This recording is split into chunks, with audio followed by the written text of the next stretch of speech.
Hi hello ಎಲ್ಲರೂ ಹೇಗಿದ್ದೀರಾ? Welcome to my YouTube channel. So ನಾನಂತೂ ತುಂಬಾ ಚೆನ್ನಾಗಿದ್ದೀನಿ, ನೀವುಗಳು ಕೂಡ ತುಂಬ ಚೆನ್ನಾಗಿದ್ದೀರಾ ಅಂತ ಅಂದ್ಕೊತೀನಿ.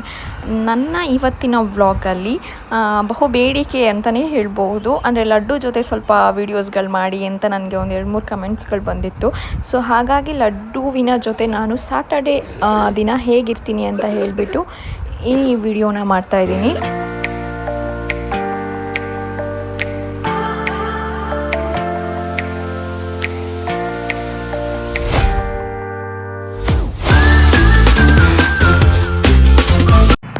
S, welcome back. ಸೊ ಇವತ್ತು ಸ್ಯಾಟರ್ಡೇ, ಲಡ್ಡುಗೆ ಸ್ಕೂಲ್ ರಜಾ ಇರುತ್ತೆ, ಅಂದರೆ ಫುಲ್ ಡೇ ರಜಾ. ಫ್ರೈಡೇ ಆಫ್ ಡೇ ಇರುತ್ತೆ ಇಲ್ಲಿ. ಸಂಡೇ ವೀಕ್ ಡೇಸ್ ಸ್ಟಾರ್ಟ್ ಆಗುತ್ತೆ, ಅಂದರೆ ಸ್ಕೂಲ್ಗಳು ಸಂಡೇಯಿಂದ ಸ್ಟಾರ್ಟ್ ಆಗುತ್ತೆ. ಸೊ ಸ್ಯಾಟರ್ಡೇ ಇರೋದ್ರಿಂದ ಲಡ್ಡು ನನಗೆ ಮ್ಯಾಂಗೋ ಬೇಕು ಅಂತ ಹೇಳ್ತಾ ಇದ್ದ. ಮ್ಯಾಂಗೋ ಖಾಲಿ ಆಗಿತ್ತು, ಹಾಗೆ ಸ್ವಲ್ಪ ಚಿಪ್ಸ್ ಚಾಕ್ಲೇಟ್ ಎಲ್ಲ ತೊಗೊಂಬರೋಣ ಅಂತ ಹೇಳಿಬಿಟ್ಟು ನಮ್ಮ ಮನೆ ಹತ್ರನೇ ಇದ್ದಿದ್ದಂತಹ ಮಾರ್ಕೆಟ್ಗೆ ಬಂದಿದ್ವಿ. ಅಂದರೆ ಬರೀ ಮ್ಯಾಂಗೋ ಮಾತ್ರ ತೊಗೊಳ್ಳೋದು ಅಂತ ಬಂದಿದ್ದು ಮನೆ ಪಕ್ಕನೇ. ಬಟ್ ಲಡ್ಡು ಬರ್ತಾ ಬರ್ತಾ ನನಗೆ ಚಾಕ್ಲೇಟ್ಸ್ ಬೇಕು, ಬಿಸ್ಕೆಟ್ ಬೇಕು ಅಂತೆಲ್ಲ ಹೇಳ್ದೆ. ಹೇಗೂ ಮನೆಯಲ್ಲೂ ಖಾಲಿ ಆಗಿತ್ತು. ಸರಿ ಆಯಿತು ನಡಿ, ನೀನು ತೊಗೊಂಡು ಬರೋಣ ಅಂತ ಹೇಳಿಬಿಟ್ಟು ಇಲ್ಲೇ ಇದ್ದಿದ್ದಂಥ ಸೂಪರ್ ಮಾರ್ಕೆಟ್ಗೆ ಬಂದು ತೊಗೊತಾ ಇದ್ದೀವಿ. ರಿಕ್ಕಿ ಸಿಸ್ಟರ್ ಕೂಡ ಮನೆಯಲ್ಲೇ ಇರೋದ್ರಿಂದ ಅವಳಿಗೆ ಈ ಚೀಸಿ ಬಾಲ್ಸ್ಗಳು ಅಂದರೆ ತುಂಬ ಇಷ್ಟ ಆಗುತ್ತೆ. ರಿಕ್ಕಿಗೆ ಈ ಆನಿಯನ್ ರಿಂಗ್ ಅಂದರೆ ತುಂಬ ಇಷ್ಟ. ಸೊ ಇದನ್ನು ತೊಗೊತಿದ್ವಿ. ನನಗೆ ಏನೋ ಈ ಲೇಸ್, ಕುರ್ಕುರೆ, ಈ ಥರ ಚೀಸ್ ಬಾಲ್ ಇದು ಯಾವುದು ಚೂರು ಕೂಡ ಇಷ್ಟ ಆಗೋದಿಲ್ಲ. ತಿಂದರೂ ಎಲ್ಲೋ ಒಂದು ಲೇಸ್ ತಿನ್ಬೋದು, ಅದರಲ್ಲೂ ಕೂಡ ನನಗೆ ಬೇಕಾಗಿರೋಂಥ ಆನಿಯನ್ ಫ್ಲೇವರ್ ಅಥವಾ ಟೊಮೆಟೊ ಚಿಲ್ಲಿ ಅದು 2 ಫ್ಲೇವರ್ ಬಿಟ್ಟರೆ ಬೇರೆ ಯಾವ ಲೇಸ್ಗಳು ಕೂಡ ಇಷ್ಟ ಆಗೋದಿಲ್ಲ. ಸೊ ಇಲ್ಲಿ ನಾನೇನು ನೋಡಿ ತೊಗೊತಾ ಇದ್ದೀನಿ ಯಾವ್ದು ತೊಗೊಳ್ಳಿ ಬೇಡ ಅಂತ ಹೇಳ್ಬಿಟ್ಟು. ಯಾಕೆಂದರೆ ಲಡ್ಡುಗೆ ಸ್ವಲ್ಪ ಈ ಥರದ್ದು ಏನಾದರೂ ಕೊಟ್ಬಿಟ್ರು ಕೆಮ್ಮು ಜಾಸ್ತಿ ಸ್ಟಾರ್ಟ್ ಆಗೋಗ್ಬಿಡುತ್ತೆ. ಸೊ ಲಡ್ಡು ವಿಡಿಯೋ ಮಾಡು ಅಂದರೆ ಅವನು ಈ ಥರ ಒಂದು ವಿಡಿಯೋನ ತೆಗಿತಾ ಇದ್ದ. ಸೊ ಅದಾದಮೇಲೆ ಇವನಿಗೆ ಸಮಾಧಾನ ಅನ್ನೋದೇ ಆಗಲ್ಲ, ಏನು ತೊಗೊಂಡ್ರು ಇನ್ನೂ ಬೇಕು ಅಂತ ಇದನ್ನು ತೊಗೊಳ್ಳೋಣ ಅಂತ ಇದ್ದ. ಸೊ ಏನೇನು ಬೇಕು ಅಂದರೆ ಸ್ವಲ್ಪ ಮಟ್ಟಿಗೆ ಏನೇನು ಬೇಕು ಅದನ್ನೆಲ್ಲ ತೊಗೊಂಡು ಬಿಲ್ ಮಾಡಿಸ್ಕೊಂಡು ಇಲ್ಲಿಂದ ನಾವು ಹೊರಡಬೇಕಾದ್ರೆ ಇಲ್ಲೇ ಬೇಕ್ರಿ ಕೂಡ ಇತ್ತು. ಇನ್ನೊಂದೇನು ಅಂತ ಅಂದರೆ ಇಲ್ಲಿ ಇಂಡಿಯಾದಲ್ಲಿ ಸಿಗೋ ಥರ ಅಂದರೆ ತುಂಬ ಏರಿಯಾದಲ್ಲೂ ಬೇಕ್ರಿ ಶಾಪ್ಸ್ ಆ ಥರ ಸಿಗೋದಿಲ್ಲ, ತುಂಬ ರೇರು. ಮುಂಚೆ ಅಂತೂ ಇರಲೇ ಇಲ್ಲ, ತುಂಬಾ ಕಮ್ಮಿ ಸಿಗ್ತಾಯಿತ್ತು. ಇವಾಗ ಸ್ವಲ್ಪ ಬೇಕ್ರಿ ಶಾಪ್ಗಳು ಸ್ಟಾರ್ಟ್ ಆಗಿದೆ. ಸೊ ನಾನಿಲ್ಲಿ ಕಪ್ ಕೇಕ್ನ ತೊಗೊಂಡು ಫ್ರೂಟ್ ಶಾಪ್ಗೆ ಬಂದೆ. ಇಲ್ಲಿ ಫ್ರೂಟ್ ಶಾಪಲ್ಲಿ ನನಗೆ ಫಸ್ಟ್ ಕಾಣಿಸಿದ್ದು ಲೀಚಿ ಫ್ರೂಟ್ಸ್. ಇದು ಪಹಾಡಲ್ಲಿ ಸಿಗುತ್ತೆ. ಈ ಫ್ರೂಟ್ಗೆ ಲೀಚಿ ಅಂತ ಕರೀತಾರೆ. ಪಹಾಡಲ್ಲಿ ಮಾತ್ರ ಸಿಗೋವಂಥದ್ದು. ಟೇಸ್ಟಿ ವೈಸ್ ಮಾತ್ರ ತುಂಬಾ ಚೆನ್ನಾಗಿರುತ್ತೆ ಟೇಸ್ಟ್ ಕೂಡ. ನಾನು ಇಂಡಿಯಾದಲ್ಲಿ ಎಲ್ಲೂ ನೋಡಿರಲಿಲ್ಲ, ಸಿಗುತ್ತೋ ಏನೋ ಬಟ್ ನಾನು ನೋಡಿರಲಿಲ್ಲ. ಲೀಚಿ ಫ್ರೂಟ್ನು ಕೂಡ ತೊಗೊಂಡು ಮ್ಯಾಂಗೋ ಕೂಡ ಪರ್ಚೇಸ್ ಮಾಡಿ ನಾವು ಮನೆಗೆ ಹೊರಟ್ವಿ. ಸೊ ಇಲ್ಲಿ ಮ್ಯಾಂಗೋ ಅಂತೂ 250 kg. ಇಂಡಿಯಾದಲ್ಲಿ ಸ್ವಲ್ಪ ಕಮ್ಮಿಗೆ ಸಿಗುತ್ತೆ, ಬಟ್ ಇಂಡಿಯಾದಿಂದನೇ ಇಲ್ಲಿಗೆ ಬರೋದ್ರಿಂದ ಇಲ್ಲಿ ಸ್ವಲ್ಪ ಕಾಸ್ಟ್ಲಿ ಸಿಗುತ್ತೆ. ಇವಾಗ ಸೀಸನ್ ಈಗ ಸ್ಟಾರ್ಟ್ ಆಗ್ತಿರೋದ್ರಿಂದ 300-250 ಈ ಥರಕ್ಕೆಲ್ಲ ಸಿಗುತ್ತೆ.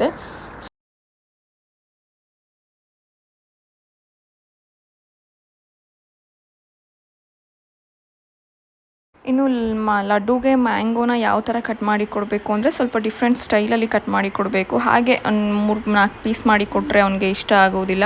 ಸೊ ಒಂದು ಚಿಕ್ಕ ಪೀಸ್ ಥರ ಮಾಡಿ ಅದನ್ನು ಸ್ವಲ್ಪ ಅಗಲ ಮಾಡಿ ಸ್ವಲ್ಪ ವೆರೈಟಿಯಾಗಿ ಕೊಟ್ಟರೆ ಖುಷಿಯಾಗಿ ತಿಂತಾನೆ. ಸಿಪ್ಪೆ ಕೂಡ ತಿನ್ನೋದಿಲ್ಲ. ಹಾಗಾಗಿ ಅವನಿಗೆ ಬೇಕಾಗಿರುವಂತಹ ರೀತಿಯಲ್ಲಿನೇ ಕಟ್ ಮಾಡಿ ಅವನಿಗೆ ಕೊಡ್ತಾಯಿದ್ದೀನಿ. ಮ್ಯಾಂಗೋ ಅಂದರೆ ಅವನಿಗೆ ತುಂಬ ಇಷ್ಟ. ಯೂಶ್ವಲಿ ಅವ್ನು ಫ್ರೂಟ್ ಯಾವುದು ತಿನ್ನಲ್ಲ. ಗ್ರೇಪ್ಸ್, ಆ್ಯಪಲ್, ವಾಟರ್ ಮಿಲನ್ ಈ ಥರದ್ದು ಯಾವುದು ಇಷ್ಟ ಆಗಲ್ಲ ಅವನಿಗೆ. ವಾಟರ್ ಮಿಲನ್ ಕೂಡ ತಿಂತಾನೆ, ಬಟ್ ಅದರಲ್ಲಿ ಸೀಡ್ಸ್ ಇರುತ್ತೆ ಅಂತ ಹೇಳ್ಬಿಟ್ಟು ಅದು ಕೂಡ ತಿನ್ನೋದು ಬಿಟ್ಬಿಟ್ಟಿದ್ದಾನೆ. ಇಷ್ಟಪಟ್ಟು ತಿನ್ನೋದು ಅಂತ ಅಂದರೆ ನನಗೆ ಗೊತ್ತಿರೋ ಹಾಗೆ ಇದು ಒಂದು ಪುಟ್ಟ ಬಾಳೆಹಣ್ಣು ಮತ್ತು ಈ ಮ್ಯಾಂಗೋ ಅಂತೂ ತುಂಬಾ ಇಷ್ಟಪಟ್ಟು ತಿಂತಾನೆ. ಸೊ ಹಾಗಾಗಿ ಮ್ಯಾಂಗೋ ಸೀಸನ್ ಇರೋದ್ರಿಂದ ಸ್ವಲ್ಪ ಡೈಲಿ ಒಂದು ಅಥವಾ ಆಫ್ ಈ ಥರ ಕೊಡ್ತಾಯಿದ್ದೀನಿ. ಸೊ ಇಂಡಿಯಾದಲ್ಲಿ ಇದ್ದಿದ್ರೆ ಅಂತೂ ಪೂರ್ತಿ ಚೆನ್ನಾಗಿ ತಿನ್ಬೋದಿತ್ತು. ನೇಪಾಳದಲ್ಲಿ ಸ್ವಲ್ಪ ಕಷ್ಟ ಮ್ಯಾಂಗೋ ಸಿಗೋದು. ಹಾಗಾಗಿ ಅವನಿಗೆ ಇಷ್ಟ ಆಗೋ ರೀತಿಯಲ್ಲಿನೇ ಕಟ್ ಮಾಡಿ ಅವನಿಗೆ ಕೊಡ್ತೀನಿ. ಇನ್ನು ನನಗೆ ಹೇಳೋದಾದರೆ ನನಗೆ ಮ್ಯಾಂಗೋ ನನಗೆ ಫಸ್ಟ್ ಫೇವ್ರೆಟ್ ಫ್ರೂಟ್ ಬಂದುಬಿಟ್ಟು ವಾಟರ್ ಮಿಲನ್ ಅಂದರೆ ನಂಗೆ ಸಿಕ್ಕಾಪಟ್ಟೆ ಇಷ್ಟ. ಆದರೆ ನೆಕ್ಸ್ಟ್ ಬರೋದೇ ಮ್ಯಾಂಗೋ, ಸೇಮ್ ಲಡ್ಡು ಥರನೇ. ಸೊ ಬಟ್ ನನಗೆ ಮ್ಯಾಂಗೋನ ಯಾವ ಥರ ತಿನ್ನೋದಕ್ಕೆ ಇಷ್ಟ ಆಗುತ್ತೆ ಅಂತ ಅಂದರೆ ಪೂರ್ತಿ ಮ್ಯಾಂಗೋನ ತಿನ್ನಬೇಕು ನನಗೆ. ಅಂದರೆ ಒಂದು ಕಟ್ ಮಾಡಿ ತಿನ್ನಬಾರ್ದು. ಆ ಮ್ಯಾಂಗೋ ಸ್ಟಾರ್ಟಿಂಗ್ ಬೈಟ್ನ ತೊಗೊಂಡು ಆ ಜ್ಯೂಸಿನೆಲ್ಲ ತಿಂದು ಈ ಥರ ಅಂದರೆ ಪೂರ್ತಿ ಒಂದು ಇಡೀ ಮ್ಯಾಂಗೋ ತಿಂದ್ರೇ ಏನೋ ಒಂಥರ ಓಕೆ ನಾನು ತಿಂದೆ ಅನ್ನೋ ಒಂದು ಸ್ಯಾಟಿಸ್ಫ್ಯಾಕ್ಷನ್ ಇರುತ್ತೆ. ಇಲ್ಲ ಅಂತ ಅಂದರೆ ನನಗೆ ಮ್ಯಾಂಗೋ ತಿಂದೆ ಅಂತಲೇ ಅನಿಸಲ್ಲ. ಹಾಗಾಗಿ ನಾನು ಇಡೀ ಮ್ಯಾಂಗೋನೇ ತಿಂದ್ಬಿಡ್ತೀನಿ. ಟೆಂಪ್ರೇಚರ್ ಇವಾಗ ಕರೆಕ್ಟಾಗಿ ಟೆಂಪ್ರೇಚರ್ ಇನ್ ಚಿತಾವನ್ ನಾವಿರೋ ಪ್ಲೇಸಲ್ಲಿ 39 ಇದೆ. ಈಗ ಫೀಲ್ಸ್ ಲೈಕ್ 44 ಅಂತೆ. ಓ ಮೈ ಗಾಡ್, ಹೆಂಗಿದೆ ಅಂತ ಅಂದರೆ ಶಕೆ ಇಲ್ಲಿದು ಕಾಂಟ್. ನೈಟ್ ನೆಕ್ಸ್ಟ್ ಮಾರ್ನಿಂಗ್ ತನಕನೂ 31 33ಲೇ ಇರುತ್ತೆ. ಈ ಶಕೆ ತಡ್ಕೊಳ್ಳೋಕ್ಕೆ 2 ಗುಂಡಿಗೆ ಬೇಕು. ಇನ್ನು ಸ್ಯಾಟರ್ಡೆ ಟೈಮ್ ನಾವೆಲ್ಲೂ ಆಚೆ ಹೋಗಿಲ್ಲ, ಮನೆಯಲ್ಲೇ ಇದ್ದೀವಿ ಅಂತ ಹೇಳಿದ್ರೆ ವೀಕ್ಲಿ ಒನ್ಸ್ ಲಡ್ಡುಗೆ ನಾನು ಈ ಥರದ್ದು ಒಂದು ಟೈಮಿಂಗ್ಸ್ನ ಎತ್ತಿಟ್ಬಿಡ್ತೀನಿ. ಅವನಿಗೆ ಏನು ಅಂತ ಹೇಳಿದ್ರೆ ಬಾಡಿ ಮಸಾಜ್ ಮಾಡೋದು, ಸ್ವಲ್ಪ ಈ ಪೆಡಿಕ್ಯೂರ್ ಮೆಡಿಕ್ಯೂರ್, ಅವ್ನ ಮಂಡಿ ಹತ್ರ ತುಂಬಾ ಬ್ಲ್ಯಾಕ್ ಇದೆ, ಸೊ ಅದಕ್ಕೆ ಹೋಗ್ಸೋದಕ್ಕೆ ಏನೇನಾದರೂ ಹೋಮ್ ಮೇಡ್ ರೆಮಿಡೀಸ್ ಮಾಡೋದು ಈ ಥರ ಮಾಡ್ತೀನಿ. ನಾನಿವಾಗ ಅವನಿಗೆ ಬಾಡಿ ಮಸಾಜ್ ಮಾಡೋದಕ್ಕೆ ಆಯಿಲ್ನ ಬಿಸಿ ಇಡ್ತಾ ಇದ್ದೀನಿ. ಆ ಆಯಿಲ್ಗೆ ನಾನು ಯಾವ ಆಯಿಲ್ನ ಯೂಸ್ ಮಾಡ್ತೀನಿ ಅಂತ ಹೇಳಿದ್ರೆ ಕೊಬ್ಬರಿ ಎಣ್ಣೆ, ಸಾಸಿವೆ ಎಣ್ಣೆ ಹಾಗೆ ಕ್ಯಾಸ್ಟರ್ ಆಯಿಲ್ನ ಯೂಸ್ ಮಾಡ್ತೀನಿ. ಅದ್ರ ಜೊತೆಗೆ 1-2 ಕಾಳು ಮೆಂತೆ ಕಾಳನ್ನು ಕೂಡ ಹಾಕಿ ಬಿಸಿ ಮಾಡ್ತೀನಿ. ಸೊ ಕೊಬ್ಬರಿ ಎಣ್ಣೆ ಮತ್ತು ಸಾಸಿವೆ ಎಣ್ಣೆ 2 ಕೂಡ ನಮ್ಮದೇ ಮಿಲ್ಲಲ್ಲಿನೇ ನಾವು ತೆಗಿತೀವಿ. ಇನ್ನು ಕ್ಯಾಸ್ಟರ್ ಆಯಿಲ್ನ ಮಾಮಾ ಅರ್ತಿಂದ ಆನ್ಲೈನಲ್ಲಿ ತರಿಸ್ಕೊಂಡು ಇಟ್ಕೊಂಡಿದ್ದೀನಿ.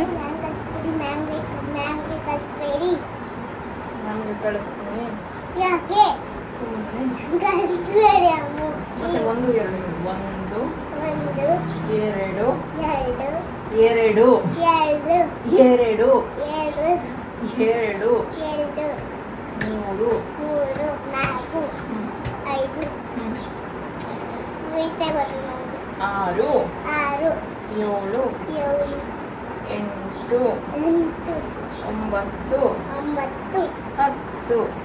10. ಈಗ ಹೇಳು ಮತ್ತೆ ಫಸ್ಟ್ ಇಂದ. 1 2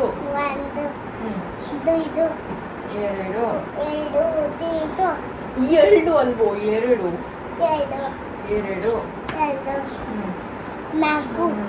4 5 ಇನ್ನು ನಾನು ಲಡ್ಡುಗೆ ಈ ಥರ ಏನಾದರೂ ಅವನ ಜೊತೆ ಟೈಮ್ ಸ್ಪೆಂಡ್ ಮಾಡಬೇಕಾದ್ರೆ ಆದಷ್ಟು ಕನ್ನಡದಲ್ಲಿ 1 2 ಈ ಹೇಳ್ಕೊಡ್ತಾ ಇರ್ತೀನಿ. ಯಾಕೆ ಅಂದರೆ ಅವನು ಅದನ್ನು ಮರಿಬಾರ್ದು, ಅವನು ಅದನ್ನು ಕಲ್ತ್ಕೋಬೇಕು. ಸೊ ಇಂಡಿಯಾಗೆ ಬಂದು ಕರ್ನಾಟಕದಲ್ಲಿ ಇರಬೇಕಾದ್ರೆ ಅವನು ಈ 1 2 ಗೊತ್ತಿಲ್ಲ ಅಥವಾ ಈ ಗೊತ್ತಿಲ್ಲ ಅಂತ ಅಂದರೆ ತುಂಬಾ ಕಷ್ಟ ಆಗುತ್ತೆ. ಓದೋಕ್ಕೆ ಬರ್ತಾಯಿಲ್ಲ, ಹೇಳೋಕ್ಕೆ ಬರ್ತಾಯಿಲ್ಲ ಅಂತ. ಹಾಗಾಗಿ ಅವನಿಗೂ ಕೂಡ ಬರ್ಡನ್ ಆಗಬಾರ್ದು. ಇಲ್ಲಿ ಕೂಡ ನೇಪಾಳಿ ಬೇರೆ ಬೇರೆ ಲ್ಯಾಂಗ್ವೇಜ್ಗಳು ಕಲಿಯೋದು, ಅಲ್ಲಿದು ಕೂಡ ಅವನಿಗೆ ಹಿಂಸೆ ಆಗಬಾರ್ದು ಅಂತ ಹೇಳಿ ಅವನ ಕೈಗೆ ಎಷ್ಟಾಗತ್ತೆ ಅಷ್ಟು ಚಿಕ್ಕದಾಗಿ 1 2 ಇದನ್ನೆಲ್ಲ ಹೇಳ್ಕೊಡ್ತಾ ಇರ್ತೀನಿ.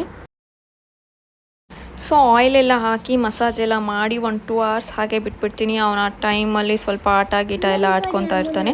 ಸೊ 1-2 hours ಆದಮೇಲೆ ಇಲ್ಲಿ ಪೆಡಿಕ್ಯೂರ್ ಮೆನಿಕ್ಯೂರ್ ಮಾಡೋದಕ್ಕೆ ಏನು ಅಂತ ಹೇಳಿದರೆ ಒಂದು ಬಾಲ್ಟಿಯಲ್ಲಿ ಅಥವಾ ಒಂದು ಟಬ್ಬಲ್ಲಿ ಉಗುರು ಬೆಚ್ಚಗಿರೋ ಅಂತಹ ಒಂದು ನೀರನ್ನ ತೊಗೊಂಡು ಅದಕ್ಕೆ ಶ್ಯಾಂಪು ಹಾಕಿ ಸ್ವಲ್ಪ ಉಪ್ಪು ಮತ್ತು ಎಣ್ಣೆನ ಹಾಕ್ತೀನಿ. ಕೊಬ್ಬರಿ ಎಣ್ಣೆನ ಹಾಕಿಬಿಟ್ಟು ಅವ್ನ ಕೈ ಕಾಲನ್ನೆಲ್ಲ ಅದ್ರ ಒಳಗಡೆ ಇಡು ಅಂತ ಡಿಪ್ ಮಾಡು ಅಂತ ಹೇಳಿಬಿಟ್ಟು ಇಡಿಸ್ತೀನಿ.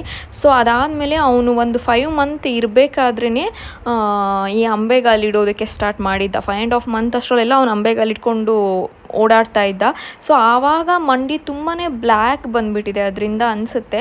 ಸೊ ಅವ್ನ ಮಂಡಿ ತುಂಬಾ ಬ್ಲ್ಯಾಕ್ ಇದೆ. ಅದನ್ನು ಹೋಗ್ಸೋದಕ್ಕೆ ನಾನು ಏನು ಮಾಡ್ತೀನಿ ಅಂತ ಹೇಳಿದ್ರೆ ಒಂದು ಸೋಡಾ, ಬೇಕಿಂಗ್ ಸೋಡಾ ಏನಿರುತ್ತೆ ಆ ಸೋಡಾ, ಸ್ವಲ್ಪ ಅರಿಶಿನ ಪುಡಿ, ಹಾಗೆ ಅದಕ್ಕೆ ಲೆಮನ್ನ ಹಾಕಿ ಸ್ಕ್ವೀಸ್ ಮಾಡಿ ಸೊ ಅದನ್ನು ಹಾಕಿಬಿಟ್ಟು ಸ್ವಲ್ಪ ಮಂಡಿಗೆ ಮಸಾಜ್ ಮಾಡ್ತೀನಿ. ಇವಾಗ ಒಂಚೂರು ಓಕೆ ನೋಡೋ ಥರ ಆಗಿದೆ. ಒಂದು 3 weeksಯಿಂದ ಇದನ್ನು ನಾನು ಮಾಡ್ತಾಯಿದ್ದೀನಿ. ಸೊ ಇದಾದಮೇಲೆ ಅವನಿಗೆ ನೇಲ್ ಕಟ್ ಮಾಡೋ ಅಂಥದ್ದು. ಸೊ ಇಲ್ಲಿ ಪೆಡಿಕ್ಯೂರ್ ಮೆನಿಕ್ಯೂರ್ಗೆ ಅವ್ನ ಕಾಲು ಹಾಕಿರ್ತಾನೆ ಅಲ್ಲ, ಆವಾಗಲೇ ಅವನಿಗೆ ನೇಲ್ ಕೂಡ ಕಟ್ ಮಾಡಿಬಿಡ್ತೀನಿ. ಸೊ ಈ ನೇಲ್ಸ್ ಕಟರ್ ನನಗೆ ತುಂಬಾ ಇಂಪಾರ್ಟೆಂಟ್. ಲಡ್ಡು ಒಂದು 15 days or 20 days ಇರಬೇಕಾದ್ರೆ ಉಗುರು ತುಂಬ ಇತ್ತು ಒಂದು. ಸೊ ಆವಾಗ ತೊಗೊಬಂದಿದ್ದಂಥದ್ದು ಮೀಮಿ ಅವರ ಬ್ರ್ಯಾಂಡ್ದು ನೇಲ್ ಕಟರ್. ಇವತ್ತಿನ ತನಕನೂ ಲಡ್ಡುಗೆ ಸಪ್ರೇಟಾಗಿ ತೆಗೆದಿಟ್ಬಿಟ್ಟು ಅದೇ ನೇಲ್ ಕಟರಲ್ಲಿ ಯೂಸ್ ಮಾಡ್ತಾಯಿದ್ದೀನಿ. ತುಂಬ ಕೇರ್ಫುಲ್ಲಾಗಿ ನೋಡ್ಕೊಂಡಿದ್ದೀನಿ, ಯಾಕೆಂದರೆ ಆಚೆ ಈಚೆ ಹೋಗಿಬಿಡುತ್ತೆ ಮಕ್ಕಳಿದ್ದ ಮನೆಯಲ್ಲಿ. ಬಟ್ ಇದನ್ನು ನಾನು ತುಂಬ ಕೇರ್ಫುಲ್ಲಾಗಿ ಇದು ಮಾಡಿಕೊಂಡು ಅವನಿಗೆ ಇದೇ ನೇಲ್ ಕಟರಿಂದ ನೇಲ್ ಕಟ್ ಮಾಡ್ತೀನಿ. ವೀಕ್ಲಿ ಒನ್ಸ್ ಈ ಥರ ಪೆಡಿಕ್ಯೂರ್ ಮೆನಿಕ್ಯೂರ್ ಮಾಡಿ ಈ ಥರ ಪೂರ್ತಿ ಆ ಮಂಡಿ ರೀಸನ್ಗೆಲ್ಲ ಅದನ್ನು ಹಚ್ಚಿ ಅವನಿಗೆ ಸ್ವಲ್ಪ ಟೈಮ್ ಎಲ್ಲ ಕೊಟ್ಟು ಹಿಂಗೆ ಮಾಡೋದ್ರಿಂದ ಅವನಿಗೂ ಕೂಡ ಕಾಲೆಲ್ಲ ಸ್ವಲ್ಪ ರಿಲ್ಯಾಕ್ಸ್ ಆಗುತ್ತೆ. ಸೊ ವೀಕ್ಲಿ ಒನ್ಸ್ ಅಂತೂ ಇದು ಕಂಪಲ್ಸರಿ ಆಗಿದೆ. ಸ್ನಾನ ಮಾಡಿಸೋದಕ್ಕೆ ಅವನಿಗೆ ಮುಂಚೆಯಿಂದನೂ ಕೂಡ ಕಡಲೆ ಹಿಟ್ಟಲ್ಲಿ ಒನ್ ಟೈಮ್ ಮಾಡಿಸ್ತೀನಿ. ಅಂದರೆ ಕಡಲೆ ಹಿಟ್ಟನ್ನ ಒನ್ ಟೈಮ್ ಹಚ್ಚಿ ಅದಾದಮೇಲೆ ಇನ್ನೊಂದು ಟೈಮ್ ಸೋಪ್ನ ಯೂಸ್ ಮಾಡ್ತೀನಿ. ಇನ್ನು ಲಡ್ಡು ನಾನೇ ಸ್ನಾನ ಮಾಡ್ತೀನಿ ಅಂತ ಹೇಳಿಬಿಟ್ಟು ಈ ಥರ ಫೀಸ್ ಎಲ್ಲ ತೊಗೊಂಡು ಹೊಡಿಯೋದು ಈ ಥರ ಎಲ್ಲ ಮಾಡ್ತಿರ್ತಾನೆ. ಅಂದರೆ ಒನ್ ಟೈಮ್ ಒಂಚೂರು ನಾನು ಮಾಡ್ಕೊತೀನಿ ಅನ್ನೋ ಥರ ಮಾಡ್ತಿರ್ತಾನೆ. ಅದಾದಮೇಲೆ ನಾನು ಮಾಡಿಸ್ತೀನಿ. ಸೊ ಈ ಥರ ಅಂದರೆ ಸ್ಯಾಟರ್ಡೆ ಟೈಮ್ ಇಷ್ಟು ನಂದು ಬ್ಯುಸಿ ಇರುತ್ತೆ. ಸೊ ಇವತ್ತು ಈ ವಿಡಿಯೋಸ್ಗಳನ್ನ ಮಾಡ್ಕೊಳ್ಬೇಕಾದ್ರೆ ಲಡ್ಡು ಕೇಳ್ತಾ ಇದ್ದ, ಅಮ್ಮು ಇದನ್ನು ಯೂಟ್ಯೂಬ್ಗೆ ಹಾಕ್ತೀರಾ, ಯೂಟ್ಯೂಬ್ಗೆ ಹಾಕಿದ್ರೆ ನಮಗೆ ಡೈಮಂಡ್ ಪ್ಲೇ ಬಟನ್ ಸಿಗುತ್ತಾ ಅಂತ. ಒನ್ ಟೈಮ್ ನನಗೆ ಫುಲ್ ಶಾಕ್ ಆಯಿತು, ಹೆಂಗೆ ಗೊತ್ತು ಇವನಿಗೆ ಇದೆಲ್ಲ ಅಂತ ಹೇಳಿಬಿಟ್ಟು. ಸೊ ಇಷ್ಟೆಲ್ಲ ಆದಾದಮೇಲೆ ಅವನಿಗೆ ಕುಡಿಯೋದಕ್ಕೆ ಹಾಲನ್ನ ಕೊಡ್ತೀನಿ. ಲಡ್ಡು ಏನು ಕುಡಿತಿದ್ಯಮ್ಮ? ಹಾಲು. ಶಕೆ ಕಮ್ಮಿ ಆಯಿತಾ ಲಡ್ಡುಮ್ಮ? ಯೂಟ್ಯೂಬ್ಗೆ ಹಾಕಿದ್ರೆ ಏನು ಸಿಗುತ್ತೆ ಲಡ್ಡುಮ್ಮ? ಯೂಟ್ಯೂಬ್ಗೆ ಹಾಕಿದ್ರೆ ಏನು ಸಿಗುತ್ತೆ? ಹಾಂ ಅಲ್ಲ, ಏನು ಸಿಗುತ್ತೆ? ಏನು ಬಟನ್ ಸಿಗುತ್ತೆ ಹೇಳು. ಏನೋ ಗೋಲ್ಡನ್ ಅಂದೆ. ಗೋಲ್ಡನ್ ಪ್ಲೇ ಬಟನ್ ಸಿಗುತ್ತಾ? ಸೊ ನೀನು ಡೈಮಂಡ್ ಪ್ಲೇ ಬಟನ್ನು. ಅಯ್ಯೋ ನನ್ನ ಮಗನೇ. ಅವನಿಗೆ ಸ್ನಾನ ಮಾಡಿಸಿ ಬರೋ ಅಷ್ಟರಲ್ಲಿ ನನ್ನ ಮೈಯಲ್ಲಿರೋ ಬೇವ್ರೆಲ್ಲ ಇಳಿದೋಯ್ತು. ಸೊ ಇದಾಗಿತ್ತು ಇವತ್ತಿನ ವಿಡಿಯೋ ಇಷ್ಟ ಆಗಿದ್ದಲ್ಲಿ ಏನು ಮಾಡಬೇಕು, ಲೈಕ್ ಮಾಡಿ, ಶೇರ್ ಮಾಡಿ, ಕಮೆಂಟ್ ಮಾಡಿ. ಹಾಗೆ ಪ್ಲೀಸ್ ಸಬ್ಸ್ಕ್ರೈಬ್ ಮಾಡಿ ನೋಡಿ. ಅದಕ್ಕಿಂತ ಮುಂಚೆ ನಾನು ಇನ್ನೊಂದು ಹೇಳಬೇಕು, ಏನು ಅಂತ ಅಂದರೆ ನಮಗೆ ಸಿಗೋವಂಥ ಒಂದು ಡೈಲಿಯಲ್ಲಿ ನಮ್ಮ ಮಕ್ಕಳುಗಳಿಗೆ ನಾವು ಟೈಮ್ ಎಷ್ಟು ಕೊಡ್ತೀವಿ ಅನ್ನೋದು ಕೂಡ ತುಂಬಾ ಇಂಪಾರ್ಟೆಂಟ್. ನಾನಂತೂ ನನ್ನ ಲಡ್ಡುಗೆ ತುಂಬಾ ಟೈಮ್ ಕೊಡಬೇಕು, ಅವನಿಗೆ ಅಂತಲೇ ಒಂದು ಸ್ಪಾ ಥರ ಮಾಡಿ ಇದು ಮಾಡಬೇಕು ಅಂತ ಹೇಳಿಬಿಟ್ಟು ಈ ಥರ ಮಾಡ್ತೀನಿ ಸ್ಯಾಟರ್ಡೆ ಹೊತ್ತು. ಈ ಥರ ಮಾಡೋದ್ರಿಂದ ಏನೋ ಒಂಥರ ಖುಷಿ, ನಮ್ಮ ಮಕ್ಕಳಿಗೂ ನಾವು ಜಾಸ್ತಿ ಟೈಮ್ ಕೊಟ್ಟಂಗಾಗುತ್ತೆ. ಸ್ಕೂಲ್ಗೆ ಹೋಗಿರ್ತಾನೆ, ಕರಾಟೆಗೆ ಹೋಗ್ತಾನೆ, ಫುಲ್ಲು ಟಯರ್ಡ್ ಆಗಿರುತ್ತೆ ವಾರ ಪೂರ್ತಿ. ಸೊ ಈ ಥರ ಮಾಡೋದ್ರಿಂದ ಒಂದು ರಿಲೀಫ್ ಅಂತ ಆಗುತ್ತೆ ಅಷ್ಟೇ.